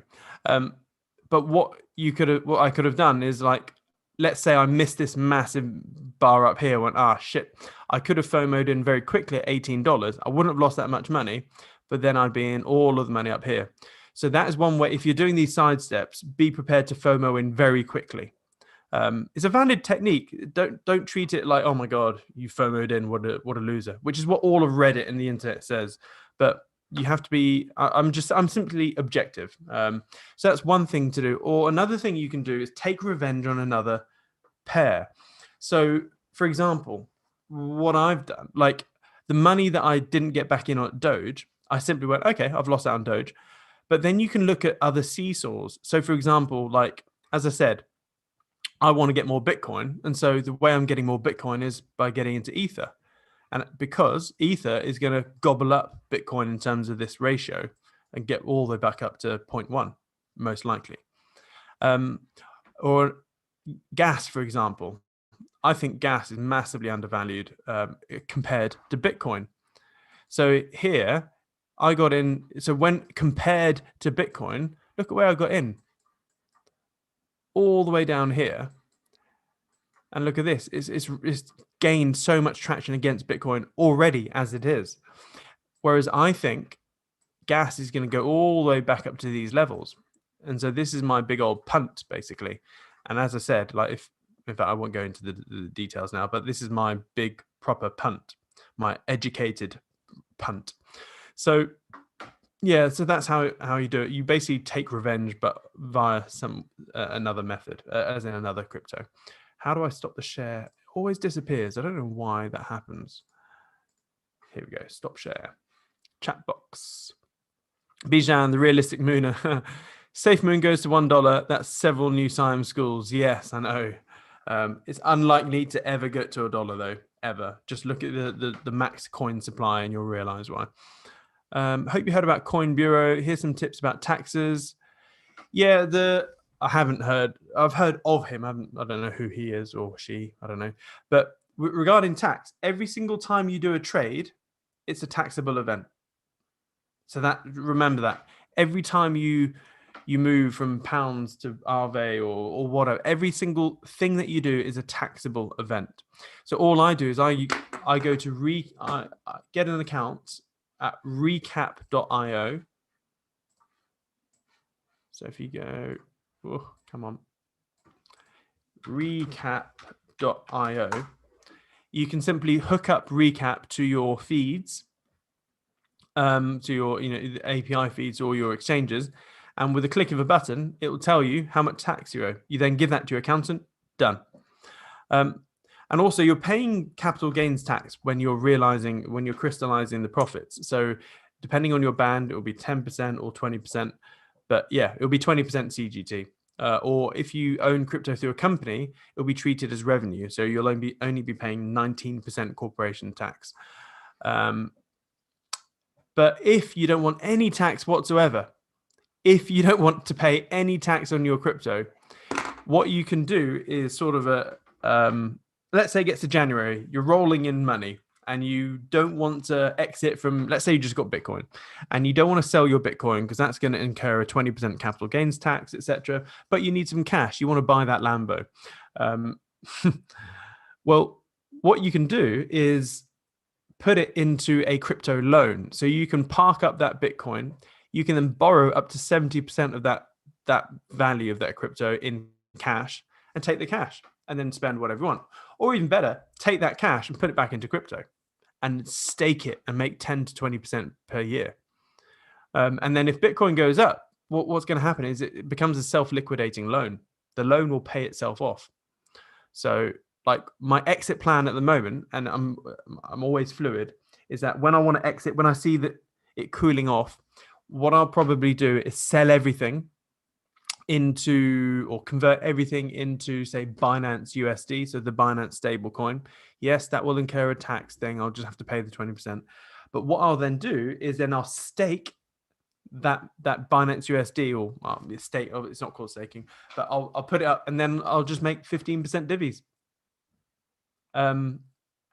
Or I may do the crypto loan thing. Maybe I'm not sure. So the what was I going to say? Yeah. So yeah, I'll just stake it all on Binance USD coin or USDC and make the 15% until I want to get back into crypto, and then I'm still in the stable coin and I can just quickly get back in. Adam, how did you buy SafeMoon when it's not on any exchanges? It's on SafeMoon is on the is it Uniswap? Let's double check. It's either the PancakeSwap or Uniswap. So you buy it on those two decentralized exchanges. So it is on the exchanges. So here's a quick tip. If you ever want to see how to find any crypto, you go to CoinMarketCap and let's type in SafeMoon. It's a proper bullshit coin, don't forget. So here we go. It's gone up nicely. Boom. 30%, 38%. I'm in the money. So where do I buy it? You go to market, click that, and it will show you where it's at. It's in gate.io and also PancakeSwap. And you can see all the volumes, etc. Yeah, so I bought it in PancakeSwap. Just like I bought Kishu Uno, another bullshit coin. I only bought like $300 worth. It's like nothing. It's gone down a bit. Still up a bit. But that I got on Is it Uniswap? Yeah, I got it on Uniswap. So these are decentralized exchanges. So yeah, you can buy it. It's just not on Binance or all the main exchanges. That's basically it. Tom, I've started using the Go Long drawing on trading view. Drawing on trading view shows easily where your positions are in green or red. Yeah, same. The thing is to find new coins that are dirt cheap and are likely to rise. How do you find that? You don't know. You really don't. Just do the Kryptonian portfolio, and it's the best blend of risk to reward. It really is. If you start dicking around on low cap coins, a lot of them are going to go to zero. Like eventually, yeah, they'll probably be dragged up in the bull run at the moment, but you'll end up blowing a load. Trust me. I watched my crypto account go from $25,000 to $1.1 million and then down to $300,000 in a week. I lost $700,000 in a week. I've been through the ringer. Trust me, if you get in that mindset, you're looking for dirt cheap coins. And by the way, it's not about how cheap the coin is. It's all about the total supply. So you could be looking at so this is another thing. The average Joe will go, right, all I want to do is get in a dirt cheap coin like Kishu Uno, which is 0.000000001 of a dollar. And all that needs to do is get to 1 cent or $1 and I'm set up for life. But this is never, ever going to $1, ever. Because look at the max supply. That is oh my God, that's million, billion, trillion, quadrillion. It has 100 quadrillion coins, which is just ridiculous. It's never getting to $1. So you then have to work out the maths. So you look, so the equation is more patience Kryptonians. So M over P times C, more patience Kryptonians. So it's market cap, price, and circulating supply. So if you're looking for the price of $1, so if we work out that triangle, this is how you do it. So you want $1, okay? Okay, so that's the price. We don't know what the market cap will be, but we know the circulating supply. So let's just say it's 100 quadrillion. Okay, coins. Well, to get $1, there we go. You can work that. It's basically to get to $1, the market cap of Kishu Uno is $1 times 100 quadrillion dollars. So therefore, Kishu Uno will have to become a $100 quadrillion market in order to get to $1. Never going to happen. If you look at the biggest market on the planet right now is the currency market. And that's a 1.4, it's about a $1.6 quadrillion market. If you took all the stocks in the world, every freaking stock on the planet right now, it's only $80 trillion. The global bond market is $100 trillion. currency is 1.6. Like Kishu Uno is never going to $1. Okay, you're then saying, okay, what about 10 cents? Okay, the Kishu Uno market, it needs to go to $10 quadrillion. Not going to happen. Okay, what about 1 cent?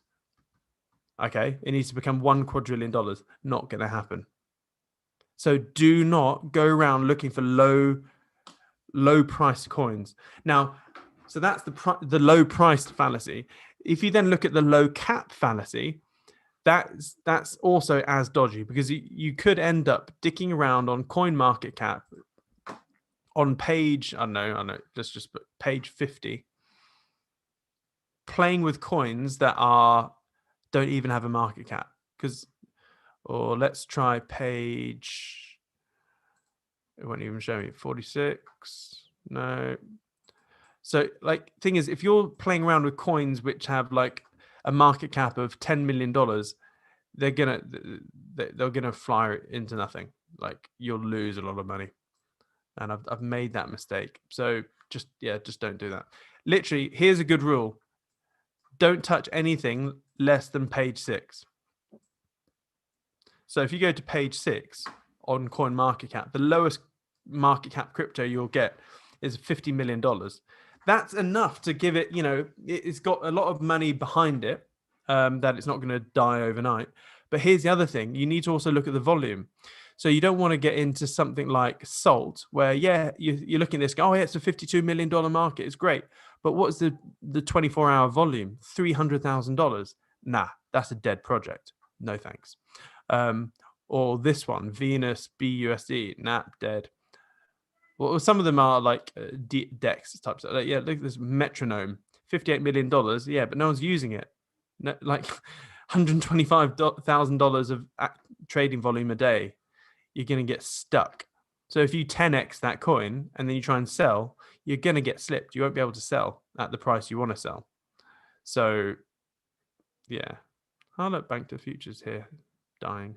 So, what was I going to say? So that's that question. Bijan, do you ever think about obtaining a Thai passport through your mother's heritage and using that to get reduced taxes? No. If I wanted to do the tax thing, I would move everything to Belize and pay zero tax on everything. Or I'd move to Malta, or I'd move parts to Malta. I'd probably set up a Delaware company in the US and also be based in Belize. That's if I wanted to fully avoid all tax. So Alex said, hard to disagree with the Kishu Uno thing, Simon. What if there's hyperinflation with the dollar? Yeah, if there's hyperinflation of the dollar, then there may be. But what's the purchasing power of that? Again, they're linked. So that's that. Let's look at YouTube. I haven't looked at any of the YouTube comments. I'm hoping there's no trolls here. So Daniel Bombastic, will this video be uploaded to YouTube later? Yep, it will be on that crypto playlist. GT Harmonica, hi Simon, can I ask a dumb question? Are all crypto trades profits taxable? Yes, they are. Or only if they're traded back to fiat? No, every single time you move from Ether to Binance to Bitcoin or whatever, it's a taxable event in the UK. I don't know about other countries. Craig Hallsworth, can you discuss tax on crypto? Oh, yeah, so we have. Shanta Chaudhry, is it too late to invest? Nope. I talked about that probably half an hour ago, that we're probably 3/5 of the way through this market. And then look at the metrics why I think that. Simon Platt, that's an old name, old face. Simon, check out Pirate for Privacy Coin. Okay, if that was a random person, I'd probably go no thanks. But I know you, Simon, so I'm going to share screen and check it out. So Pirate. So what pirate? In fact, there's a few pirates here. 1 second. Pirate. Ooh, is it Pirate Chain or Pirate Cash? Let's look at both. So Pirate Cash is rank. Yeah, look at this. $10 million market cap. 5,000. Not touching that with a barge pole. Pirate Chain, however, is a $1.2 billion market cap with a 5 million. Okay, so this is better. Rank 213. Okay, so it's a solid project straight away. What's the max supply? 200 million. That's low. Okay, Simon, good shout. I'm glad I listened to you. That's so for me. I actually like buying coins with a very low max supply. So here, a $200 million max supply is very low. $1 billion in market cap, that's also very low. Total supply is 180 million. So there's 20 million locked up. So that 20 million locked up is most likely, and that's not out there, is probably just, I haven't read the white paper, probably a mix of the founders of Pirate Chain having a whole bunch and also maybe the distribution of the coin. So I'd have to read the white paper, which you can click this. Let's just click it. I'll read it for later. What's it done with the price? Freaking mooned. Wow. It's basically gone from, let's zoom out a bit, from 40 cents all the way up to now of $6. Yeah, that's done nice. That sort of growth reminds me of Theta. Theta's been a good one for me. Theta. I got in Theta at $2. It's now 11. In fact, gas. Actually, gas is my best trade. I got in at gas at $1.73 and it's now $15. Yeah, it's like 15x for me. So I'll read that later, but Pirate Chain, so if it's a privacy coin, I may actually get it. I've only got 2 privacy coins at the moment. So let's just check out the website.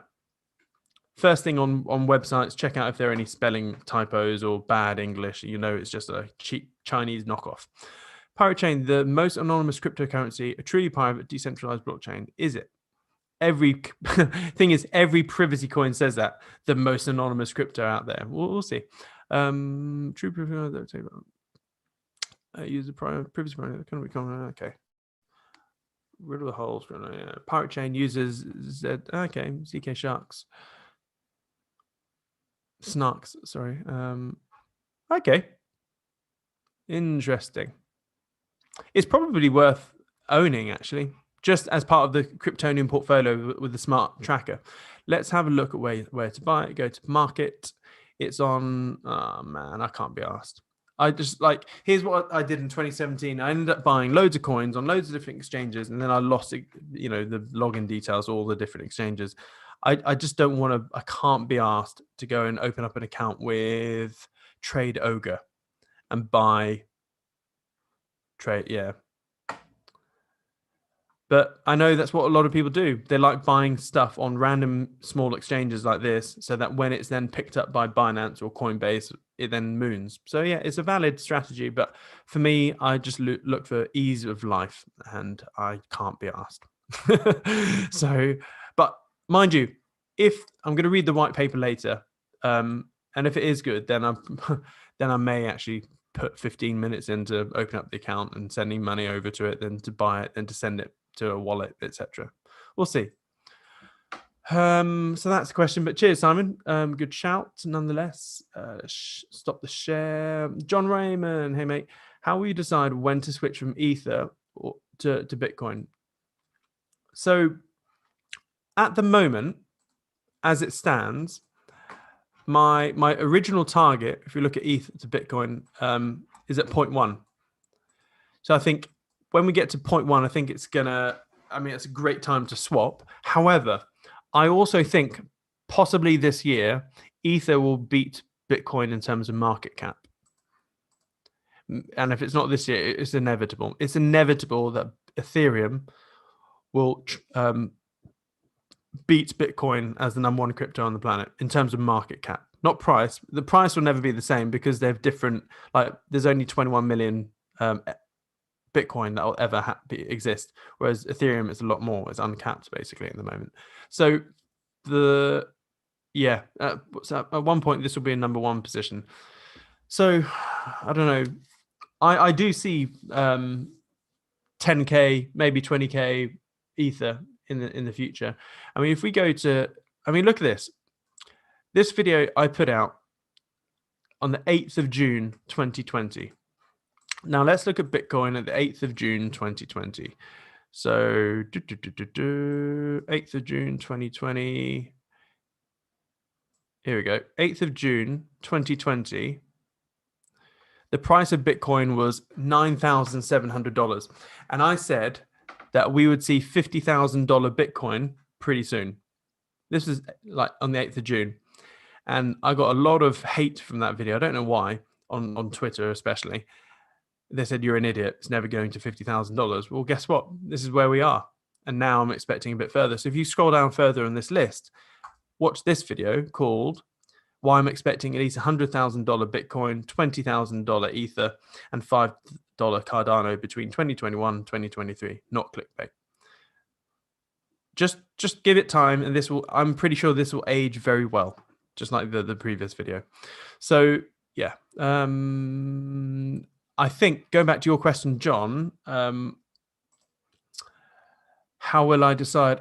I think I'm gonna I'm gonna have to be fluid. It depends on what's happening at the time.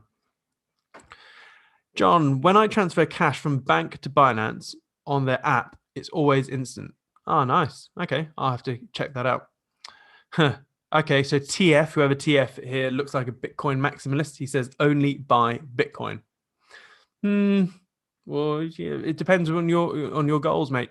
If I'd bought just Bitcoin in January, I would not have as much money as I have right now.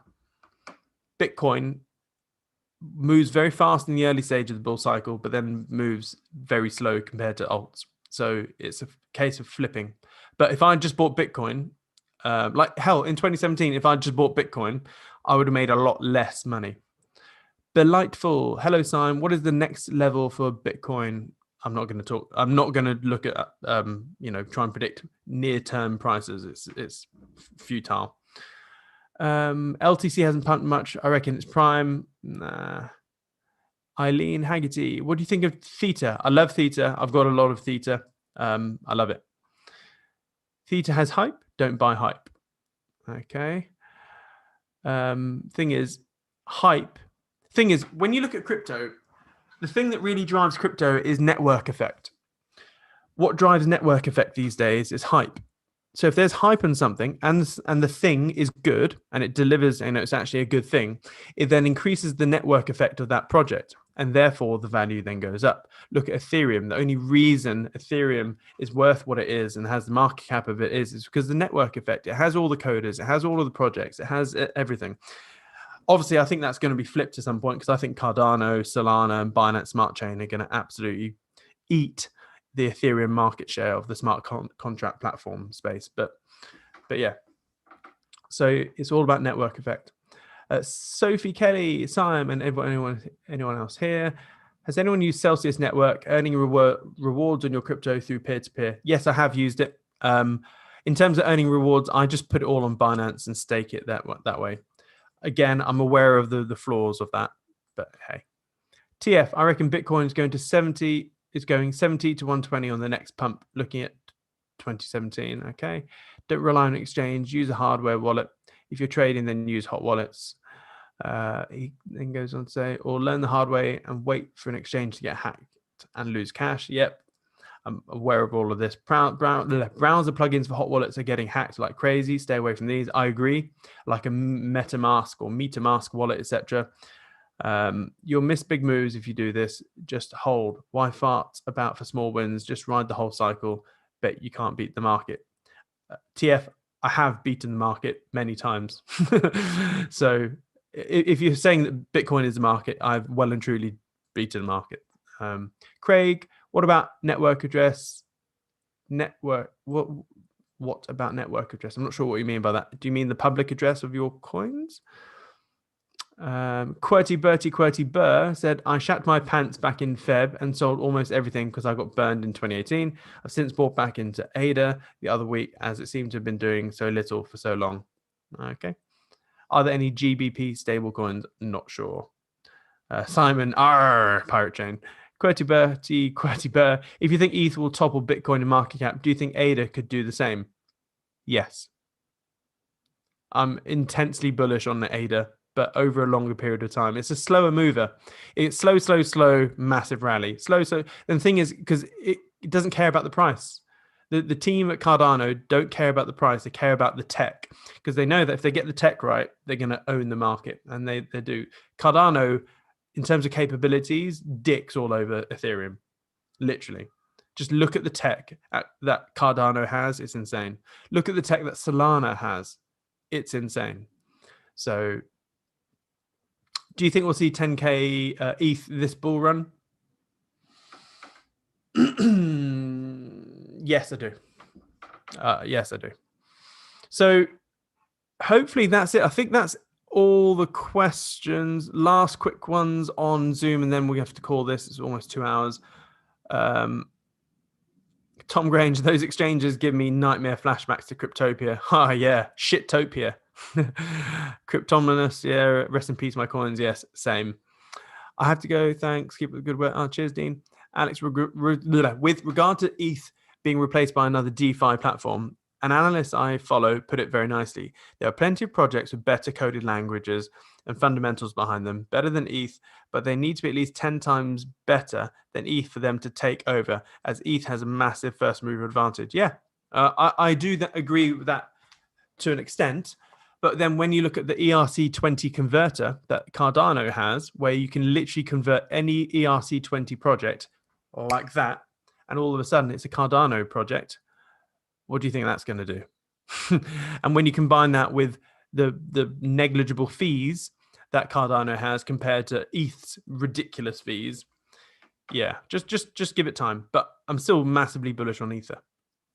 Bijan, Aave seems like a good project, but their Reddit page is empty. Then shitcoins like Holochain have tens of thousands of people on their Reddit page. True, yeah. It's just the market. So anyway, hope that makes sense. Sorry it's been 2 hours long, but all the questions are here. And hopefully, if you were a complete newbie today and don't have any crypto, hopefully I've shown you enough that you can just grab a coin or a Binance account, verify it, send money onto it, buy some coins, yeah, hopefully that's it. Right, toodaloo. I don't know what tomorrow's live session is going to be about. Let's see in the calendar. No idea, so I'll probably freestyle it. Cool. Cheerio, folks.